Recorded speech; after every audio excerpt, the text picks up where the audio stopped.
सबसे पहले मैं आपको यह विश्वास दिलाना चाहता हूं, इस कहानी के अंत तक आपके चेहरे पर एक मुस्कुराहट होगी, क्योंकि इस कहानी को अंत तक ध्यान से सुनने के बाद आप कुछ ऐसा जान लेंगे जो इस जीवन के रूपांतरण के लिए काफी है।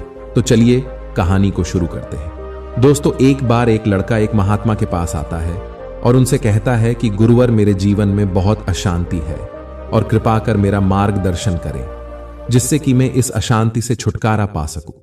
वे महात्मा उस लड़के से पूछते हैं, बेटा तुम्हारे जीवन में अशांति क्यों है?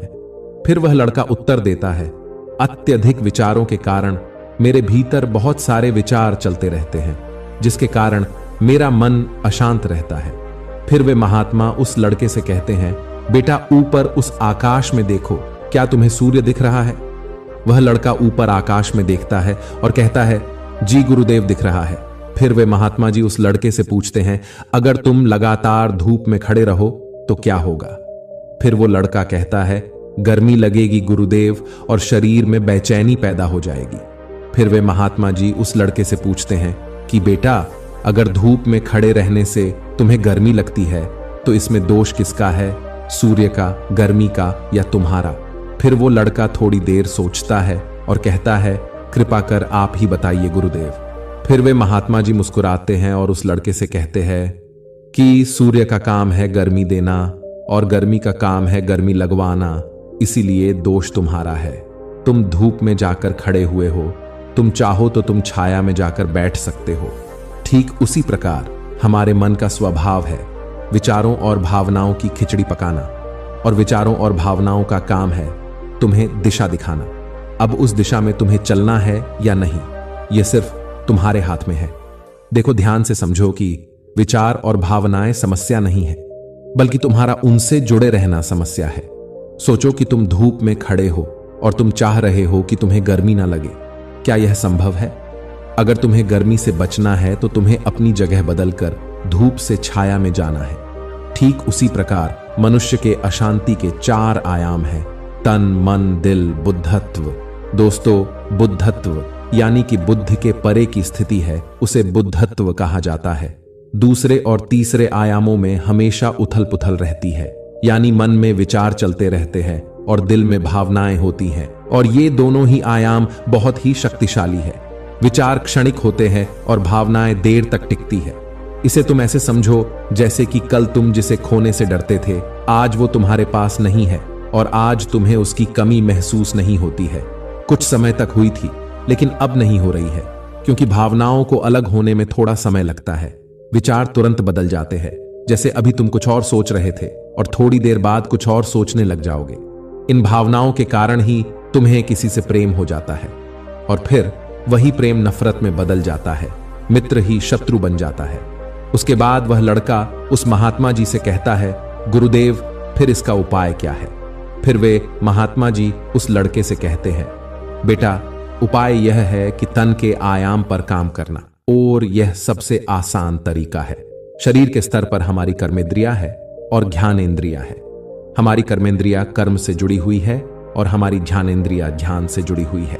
इनके प्रति हम अपनी संवेदनशीलता को बढ़ा सकते हैं, और इसका मतलब यह है कि हम जो भी कार्य करें उसे आनंद के साथ कर सकते हैं। जैसे अगर आप पानी पी रहे हो तो पूरी तरह से पानी ही पियो, यानी पानी पीने में अपना 100% कर दो। फिर लड़के ने कहा, ऐसा करने से क्या होगा गुरुदेव? ऐसा करने से तुम मन और दिल के आयाम से हटकर शरीर के आयाम पर आ जाओगे, और यह बिल्कुल ऐसा है जैसे कि तुम धूप से हटकर छाव में आ गए।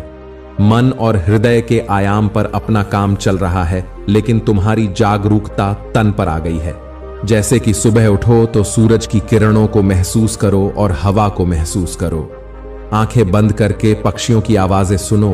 लगातार तन के आयाम पर काम करने से तुम एक दिन हैरान हो जाओगे कि तुम पक्षियों की आवाजें तो कानों से सुन रहे हो, लेकिन तुम्हारा मन शांत हो रहा है। तुमने अपने मन पर कोई कार्य नहीं किया, लेकिन फिर भी वह शांत हो रहा है।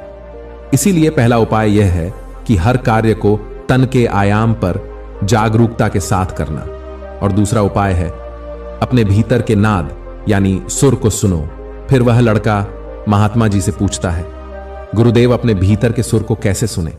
फिर वे महात्मा जी उससे कहते हैं, किसी शांत जगह पर जाओ, जहां पर कोई शोर न हो, और अपनी आंखें बंद करो और अपने भीतर के सुर को सुनने का प्रयास करो। हैरानी की बात यह है कि वह सुर कभी भी बंद नहीं होता है और वह हमेशा चलता ही रहता है। फिर वह लड़का पूछता है, तो फिर उस सुर को मैं अभी और इसी वक्त क्यों नहीं सुन सकता हूं? वे महात्मा कहते हैं कि बाहर के शोर के कारण तुम उसे नहीं सुन पा रहे हो। अगर तुम अपने भीतर के सुर को अभी सुनना चाहते हो तो तुम्हें अपने दोनों हाथों से अपने कानों को बंद कर दो और सुनो। तुम देखोगे कि यह सुर बिना किसी यंत्र के बज रहा है, और जब तुम इसे सुनोगे तो तुम अपने हृदय और मन से दूर हो जाओगे और तुम्हारा मन शांत होने लगेगा। एक बात हमेशा याद रखना कि मन सबसे ज्यादा सक्रिय तभी होता है जब इसे तुम्हारे द्वारा ऊर्जा मिलती है। अगर तुम अपनी ऊर्जा को अपने तन को और अपने भीतर के सुर को सुनने पर लगाओगे तो तुम्हारा मन कैसे सक्रिय होगा? पर समस्या क्या है पता है तुम्हें? हम अपने विचारों से और अपनी भावनाओं से लड़ते रहते हैं और इसी में ही अपनी ऊर्जा को खत्म कर देते हैं। फिर हमें हर बार की तरह हमें अशांति घेर लेती है।